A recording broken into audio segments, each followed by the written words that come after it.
First देखते हैं 14 function of X. ये डिफाइन है डिफरेंट डोमेन में डिफरेंट टाइप से। कह रहा है कि 3 है if X is less than equal to and X is less than 0 और यहाँ 0 से बड़ा और 1 से छोटा है, इस तरह से डिफाइन। तो ऐसा करते देखते हैं कि यहाँ पर 1 है और यहाँ पर भी 1 है, तो 1 पर अपना वेरिएबल चेंज कर रहा है। तो इसको एक काम करते हैं, इसको 1 पर ही पहले हम इसको निकाल देते हैं। At x is equal to 1, x is equal to 1 पर आइए left hand limit x tends to symbol बनाइए 1 negative f of x, limit x tends to 1 negative. अब देखो x टेंड्स टू 1 से छोटा, x is less than 1, x is less than 1 and equal to 1, ये वाला, तो ये 3 है। तो यहाँ पर x की वैल्यू 3 हो जाएगी, इसकी लिमिट निकालेंगे तो ये 3 ही रहेगा, ये कांस्टेंट है। उसके बाद राइट हैंड लिमिट निकालते हैं, राइट हैंड लिमिट। अब राइट हैंड लिमिट के लिए x tends to 1 positive f of x, 1 plus 1 से ज्यादा, तो x इज ग्रेटर देन 1, ये 4 होगा। Limit x tends to 1 positive, ये 4 हो जाएगा। लिमिट आप इससे निकालेंगे तो 4, और लिमिट ही एग्जिस्ट नहीं है, तो क्या करेंगे, at x is equal to 1 function is discontinuous,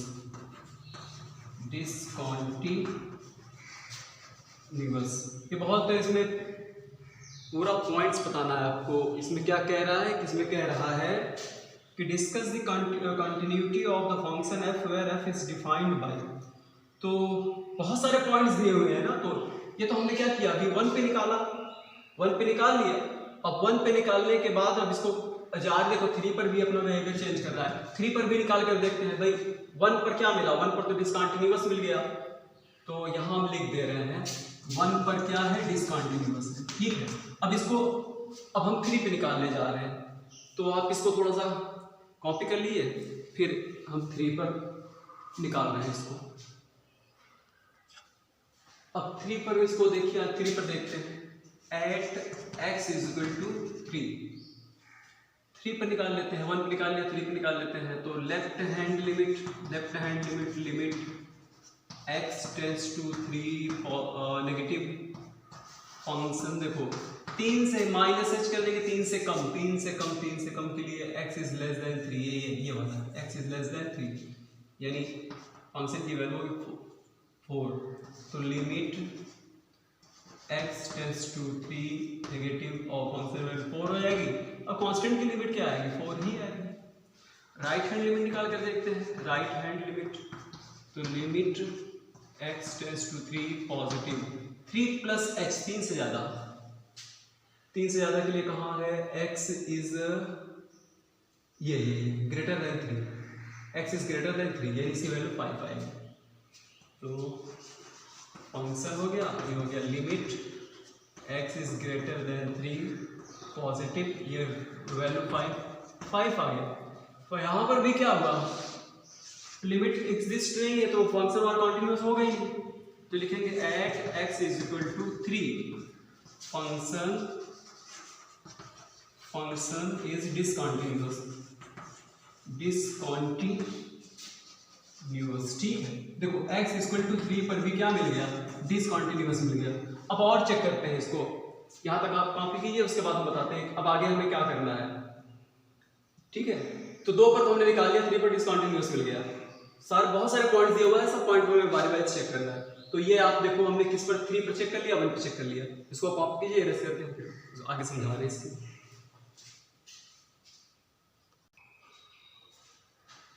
देखिए अब यहाँ पर हम एक पॉइंट और निकालने जा रहे हैं, और वो point at x is equal to C पे निकालने जा रहे हैं। सी पे निकालने जा रहे हैं और सी क्या है, ये 0,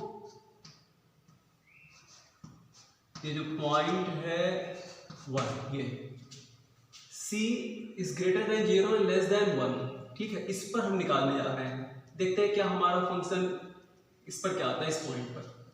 मतलब सी जो है वो 0 से बड़ा या 0 से और 1, इस पर देखते हैं।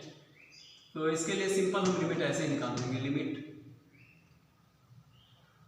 x tends to c, simple limit ऐसे आप निकाल लीजिए। तो अब देखिए, तो यहाँ क्या कह रहा है, f ऑफ x, x की वैल्यू क्या कह रहा है यहाँ पर, x जो है तो इसके लिए 0 से बड़ा और 1 से छोटा, तो इसके लिए 3 आएगा।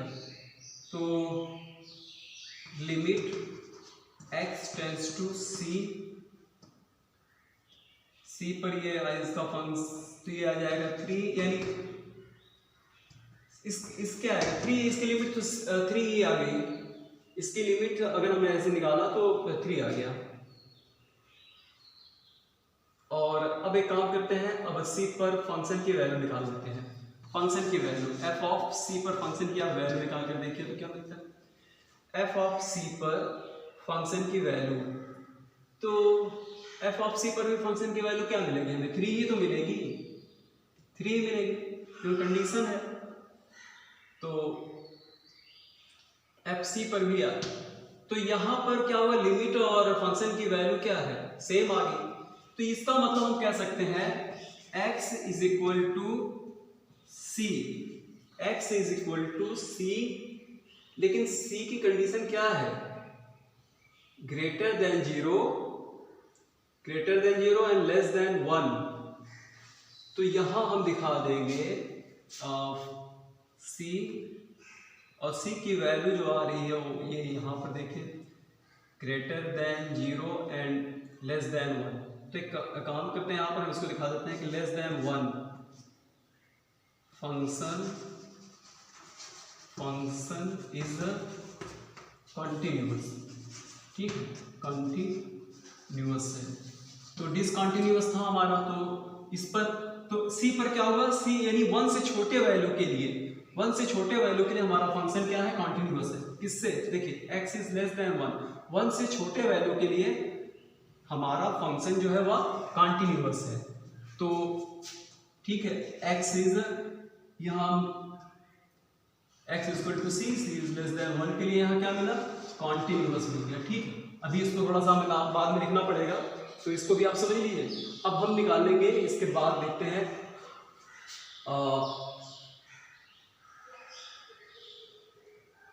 x इक्वल टू c पर, जहां पर c की वैल्यू ये था,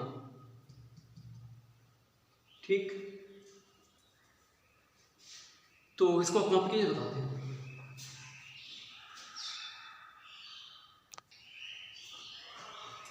अब फिर से हम मान लिया कि at x equal to c, और जहां पर c क्या कर रहा है कि c की 1, ये c, ठीक है। यहां क्या है कि यहां कह रहा है कि c is greater than 1 and less than 3। इस पर हम निकालने जा रहे हैं। हमने मान लिया कि x एक कोई c क्या है, एक वैल्यू है, नंबर है जो greater than 1 and less than 3 पर। इस पर चेक करते हैं इस पर क्या मिलता है। तो लिमिट निकालिए, सिंपल लिमिट निकालिए, limit x tends to c function. अब देखो x के लिए c 1 और x क्या है, जैसे यहाँ पर c दिया हुआ है, c की वैल्यू अगर 3 और इसके बीच में तो ये आएगा 4 आएगा।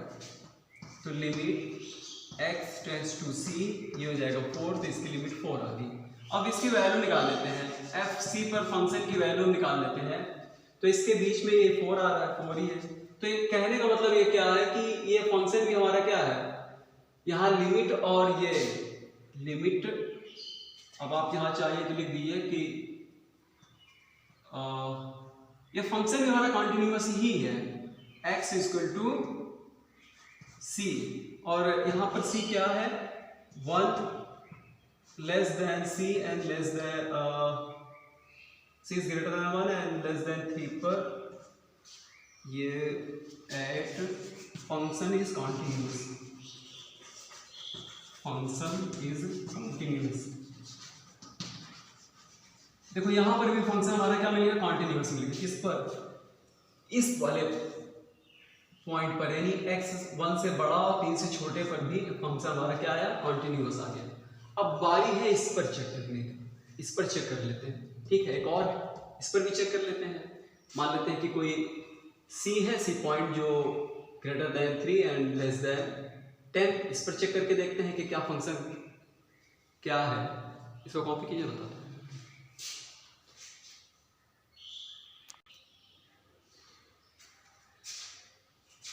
अब हम यहाँ पर चेक कर लेते हैं इस पर। देखो 3 पर तो हम लोग चेक कर चुके हैं, 3 पर हमने चेक कर लिया है, और 3 से बड़ा और 10 से छोटे पर चेक कर लेते हैं। मान लिया कि पॉइंट x इक्वल टू सी, सी जो पॉइंट है वह 3x, ठीक है, ये x की वैल्यू जो है सी यहाँ x सी लगता है, सी जो है वह 3 से बड़ा है, 10 इक्वल है, 10 से छोटा है।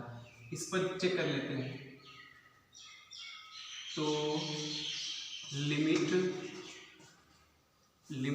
x tends to c f of x, तो limit x tends to c, function क्या कह रहा है, 30 के लिए 5 होगा, 5 कांस्टेंट की लिमिट क्या होगी, 5 ही होगी। फंक्शन की वैल्यू निकाल लेते हैं, f ऑफ c निकाल लेते हैं। इसके बीच में फंक्शन की वैल्यू भी क्या आ गई, 5 ही आ गई। तब हम यहाँ कह सकते हैं कि at x is equal to किस पर, x is equal to c, और जहां पर c क्या है, 3 से x 3 से बड़ा है,